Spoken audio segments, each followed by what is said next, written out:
Welcome viewer, I am Murugan S. This video tutorial describes how to partition C drive without formatting in Windows 10. Open File Explorer. I want to partition on C drive.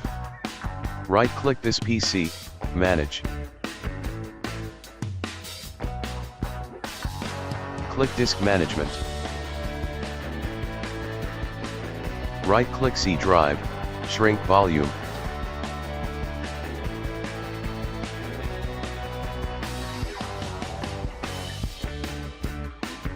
Enter the amount of space to shrink.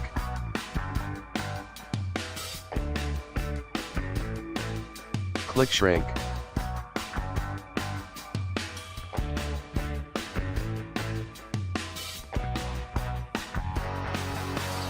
Unallocated space is displayed.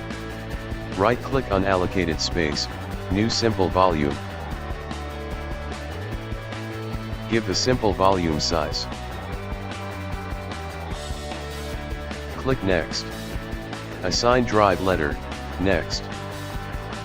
Perform quick format, Next.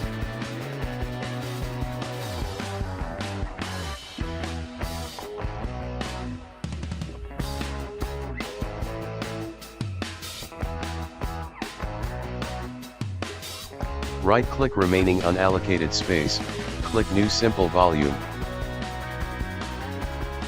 Click Next. Click Next. Click Next. Click Next. Click Finish. C drive is partitioned successfully. Thanks for watching. I hope this video tutorial helps to solve the problem. Please like, share and don't forget to subscribe my channel. See you next video.